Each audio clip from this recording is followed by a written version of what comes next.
We're finally getting to the end of the structures on the stern of the boat, and we're looking at the bench that's in the cockpit, and you can see that it was laminated both from the replica and from these drawings. This is going to be one of the more challenging laminates that we have to do.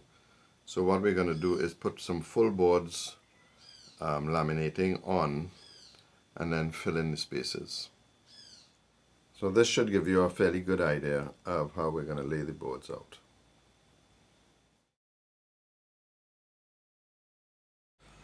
We're going to follow the same pattern that we used for the sides, both the inside and outside wall of the cockpit on the seat.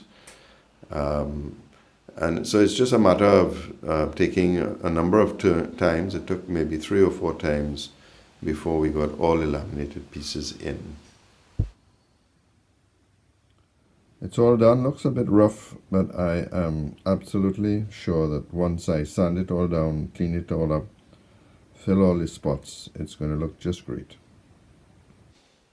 In a perfect world, we would have worked out the taper for the individual 2mm boards, tapering them down to the inside. But we didn't think this was necessary at the level of detail that we were working at. Then to get a proper finish on the inside, we laminated a piece of the same timber and really got a nice finish. Mini wax was used on the finish, just as we did on the outside, and on the seat cover. It was applied with a brush, and then we simply wiped it down with a piece of clean cotton to make sure that there were no brush strokes anywhere on the pieces. The net result was a fantastic finish that really exceeded my expectations, and certainly that tapering is not an issue at all, as you simply can't see that deep down detail that might force you to think that you had to taper the individual pieces on the bench. Now on to the rudder, and I have to say the instructions were woefully inadequate because I really had a lot of challenges trying to get the finish that they require. This is what you start off with, and this is what you're going to end up with. And you can see there's quite a bit of difference between the two. The only piece of advice I can give is that the shaft on the rudder should be as far forward as possible. So when you're going to cut down the shaft to the required size, cut the back of it and not the front of it. The other issue we had is when we went to fit the shaft, of course, it didn't line up perfectly with the hole.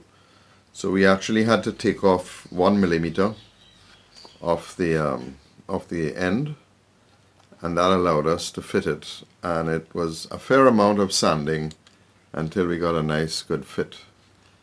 And it's then we realized that the hole was probably centered too much, and we had to cut it back a little bit, which is not a problem because the bench sits over it. And I plan to refill it anyway, so that you'll have a perfect hole on the inside of the cockpit. And the best way to cut the score in the rudder is to do this on the table saw, which allows a nice clean cut. This was followed by us making up the pintles. We used a bigger brass nail from my collection as the actual pintle itself, which was soldered into the brace. Lots of challenges, but eventually we got through it and it came out just fine. We also have to remember that the bottom of the score needs to be tapered. That's to allow the brace to be able to get in for the rudder to slide on. We used brass pins which were cut down to just about a millimeter in depth, so that they don't go through to the other side.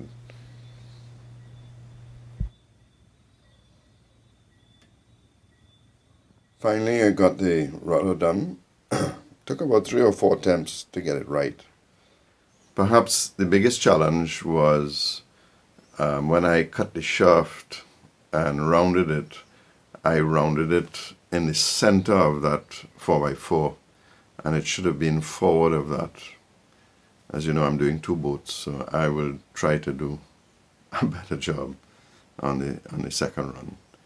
And then the pins and the pintles are all recessed into the wood. That was simply done on the table saw and a little chisel. So all in all, it came out okay. We used a number 9/4 drill to put the tiller arm in. And you need to be very careful when putting it in. We'll stick this when we put it on the model itself. I spent a lot of time thinking about how I was going to stick the braces onto the hull. Should I use epoxy, CA? I then decided that I'd use PVA simply because it's being stuck onto paint. It's not being stuck onto the wood itself. And it really, you don't need a very high quality glue. The same thing was done on the tiller arm. PVA, it's really just to hold it in place. You're not going to be abusing this in any way, shape or form. Therefore, it's not necessarily to use epoxy, which is what you would normally use when you're putting metal to wood fittings.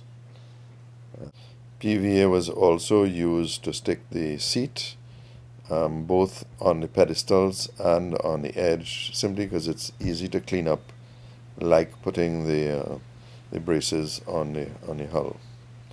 So all in all, we're happy, and we'll see you in the next video.